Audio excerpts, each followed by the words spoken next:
और जैसे कि आज का हमारा टॉपिक था कि अपने MS वर्ड की फ़ाइल या एक्सेल की या दूसरे ऑफिस की जितनी भी रिलेटिव प्रोग्रामिंग को फाइल को शॉर्टकट तरीके से ओपन कैसे करते हैं और सेव कैसे करते हैं, क्लोज कैसे करते हैं, न्यू फाइल कैसे लेते हैं। और इसके अलावा MS वर्ड की फ़ाइल के अंदर जो काम करना था, फॉर्मेटिंग करनी होती है शॉर्टकट तरीके से, वो कैसे, यानी बगैर माउस के। तो आपके सामने ये नज़र आ रहा है। आप एरो की मदद से ये कीबोर्ड का बटन 4 एरो है, इस पर आप इनकी मदद से आप आके मूव कर सकते हैं। आप MS वर्ड पे जाके जो सा प्रोग्राम आप ओपन करना है उस पर जाकर आप एंटर का बटन दबाएंगे तो ये आपका प्रोग्राम खुल जाएगा। तो ये आपके सामने MS पे वर्ड है जो इसका पेज ओपन है। यहाँ पे हम कुछ डाटा भी लिख सकते हैं, जो आपने लिखना है इसको आप लिख लें। इसके साथ आपने इसको सेव करना तो आपने शॉर्टकट तरीके से Ctrl+S का बटन दबाना है। एस का बटन दबाएंगे, वो आपसे पूछेगा कि आपने इस फाइल को किस नाम से सेव करना है। तो आपने इस नाम से सेव करना, तो उस पर उसका आप नाम लिख सकते हैं। तो आपने लिखने के बाद आप देखें आपको ये एरो नज़र आ रहा है, ये देखें ये एरो माउस की मदद से मैं आपको दिखा रहा हूँ, ये देखें। तो आपने इस पे जाके आप टैब का बटन दबाएंगे तो ये मूव करेगा। मूव करने के बाद ये देखें टैग पे आ गया, इसके बाद ये सेव थंबनेल पे आ गया, इसके बाद ये हाइडिंग पे आ गया, टूल पे, और ये सेव पे। जब आप सेव पे जाएंगे तब आप एंटर का बटन दबाएंगे तो होएगा। ये वैसे असूल है कि यहाँ पे जिस जगह माउस इस्तेमाल होता है वहाँ पे अगर माउस इस्तेमाल आपका नहीं हो रहा है या माउस नहीं चल रहा है या माउस ख़राब है तो आप वहाँ पे एंटर का यूज़ कर सकते हैं। सेव भी हो गया। इसके अलावा आपने न्यू फाइल लेनी है तो आप Ctrl+N का बटन दबाएंगे। ये आप स्क्रीन पर भी बटन नज़र आ रहेगा, Ctrl+N का बटन दबाएंगे तो न्यू फाइल और एक ऊपर चेक कर लें, डॉक्यूमेंट नंबर 2 आ गया। अगर आपने इस फाइल को क्लोज करना है, फाइल बंद करनी है, तो आप Alt और F4 का बटन दबाएंगे तो आपकी फ़ाइल बंद भी हो जाएगी। और अगर आप Ctrl+F4 का बटन दबाएं तब भी आपकी फ़ाइल बंद हो जाएगी। ठीक हो गया। इसके अलावा आपने ओपन करना तो आप Ctrl+O का बटन दबाएंगे। ये देखिए आपके सामने फाइल हमारी कौन थी, ये पाकिस्तान थी। तो अब आपने पाकिस्तान पे आना है तो आप ये एक तो ऑप्शन ये होता है कि यहाँ पे आप लिख सकते हैं, सर्च कर सकते हैं, सर्च नहीं कर सकते। ये देखिए नीचे आ गया, इस पर आप क्लिक करेंगे। दूसरा ऑप्शन होता है कि आप टैब की मदद से, कीबोर्ड का बटन है टैब की मदद से आप मूव करेंगे। मूव करने के बाद आप जाएंगे अपने फाइल के अंदर। ये देखें फाइल के अंदर आ गया। फिर आपने अपनी फाइल पाकिस्तान पे जाके आपने एंटर करना है तो आपका फाइल ये आपकी ओपन हो जाएगी। ठीक हो गया। फाइल क्लोज भी होगी, ओपन भी होगी, न्यू भी होगी। ठीक है। और इसके साथ आपने अपने प्रोग्राम को क्लोज करना होगा तो हम बाद में करेंगे। सबसे पहले हम करते हैं इसको सिलेक्ट कर लेते हैं। सेलेक्ट, ये देखें आपने शिफ्ट दबाना है। अगर आपका कर्सर लेफ्ट साइड पे है तो आपको शिफ्ट दबा के, और कीबोर्ड का जो बटन है राइट साइड वाला एरो की का बटन, जो 4 बटन है उनका जो राइट साइड बटन आप इसको दबाना है, आप ये डाटा आपका सेलेक्ट हो जाएगा। इसके बाद आपने इसका फ़ॉन्ट बड़ा करना है, ग्रो करना है, तो आप Ctrl और शिफ्ट का बटन दबाएं तो आप ये फ़ॉन्ट साइज़ बड़ा हो जाएगा। ये देखें Ctrl शिफ्ट और ये ग्रेटर देन का बटन दबाएंगे तो बड़ा हो जाएगा। अगर आपने अपने डाटा को छोटा करना है, स्मॉल फ़ॉन्ट करना है, तो आप स्मॉल देन पे क्लिक करेंगे।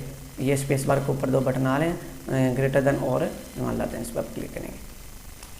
और इसके साथ अगर आपने देखो बोल्ड करना तो आप Ctrl+V करेंगे तो बोल्ड हो जाएगा, Ctrl+U करेंगे तो अंडरलाइन हो जाएगा, Ctrl+I करेंगे तो इटैलिक हो जाएगा, इटैलिक हो जाएगा।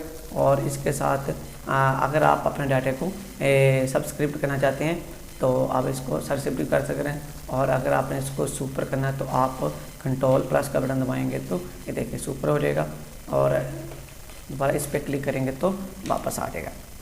इसके साथ अगर आपका था चेंज केस, आपने राइटिंग स्टाइल चेंज करनी है तो छोटे बड़े छोटे करने हैं, कैपिटल करना है या स्मॉल करना, तो आप शिफ्ट F3 करेंगे तो ये देखिए पूरा कैपिटल हो गया। इसके बाद ये सारे स्मॉल में आ गए और ये देखिए पहला बड़ा बाकी छोटे आ गए। आप जो भी जिस स्टाइल में करना चाहते हैं आप आराम से कर सकते हैं।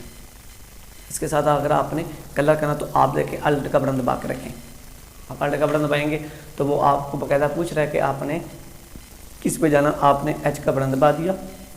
अब वो पूछ रहा है आपने अगर आपने कलर करना है तो आप FC का बटन दबाएंगे, FC पे आगे। इसके बाद आप जो सा भी कलर करना चाहते हैं ये देखें आपके सामने ये कलर हो रहे हैं, देखें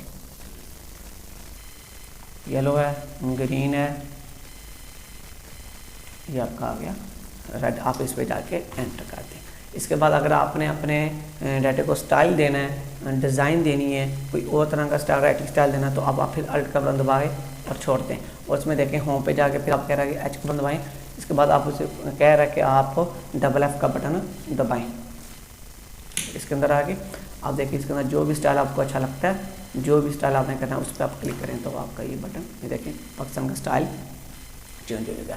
इसके बाद आपने अगर डाटा को लेफ़्ट राइट करना है तो आप इसको लेफ़्ट राइट भी कर सकते हैं। सेंटर में करना तो आप सेंटर में कर सकते हैं। और आप कंट्रोल ई करेंगे तो ये सेंटर में आ जाएगा, कंट्रोल जे करेंगे तो साइड पे आ जाएगा। ठीक हो गया। इसके साथ अगर आपने आर करना है तो ये राइट भी हो जाएगा, राइट हो जाएगा, एल हो जाएगा। ठीक है, जो भी आप स्टाइल करना चाहते हैं आप आराम से इसका स्टाइल बदल सकते हैं। फिर भी एक और मेजर पॉइंट है कि अगर आपको की नहीं नज़र आ रही या की समझ नहीं आ रही, कोई बटन समझ नहीं आ रही, इसको कैसे शॉर्टकट तरीके से इस्तेमाल करना है, आप अल्ट का बटन दबाएं तो अल्ट का बटन दबाने के बाद आपको सारा कुछ बता देगा कि आपने कहाँ जाना है। अब एच का बटन दबा दी, बटन दबाने के बाद देखें आपके सामने वो आपको बता रहा है आपको कि अगर आपने लेफ़्ट करना है तो AL दबाएं, और अगर आपने सेंटर में करना है तो AC दबाएं, अगर आपने राइट करना है तो आप AR दबाएं, अगर आपने जस्टिफाई करना है तो AJ दबाएं। ये देखो मैं आपको पॉइंट की मदद से समझा रहा हूँ। अगर आपने लाइनिंग स्पेस देंगे तो आप K का बटन दबाएं, और अगर आपने टेक्स्ट हाईलाइट कलर के बाद अगर आपने शेडिंग करनी है तो आप H का बटन दबाएंगे, अगर आपने बॉर्डर करना है तो आप B का बटन दबाएंगे। ऊपर लिखा अगर आपने मल्टी लेवल करना है तो आप M का बटन दबाएंगे, अगर आपने नंबरिंग देनी है तो आप N का बटन दबाएंगे, और अगर आपने बोल्ड्स करना है यानी कि अगर आपने बोल्ड्स लगाने हैं तो आप U का बटन दबाएंगे। देखिए मैंने U का बटन दबा दिया। अब देखिए आपके सामने इसमें बोल्ड्स आ गए। आप जो से भी बोल्ड्स लगाने हैं वो आप पे डिपेंड करता है कि आप वो लगा सकते, इसको आप एंटर करेंगे तो वो लग जाएगा। ठीक है, ये थी हमारी आज की पैराग्राफ फॉर्मेटिंग। जब से हमने पहले पढ़ा था कंट्रोल N से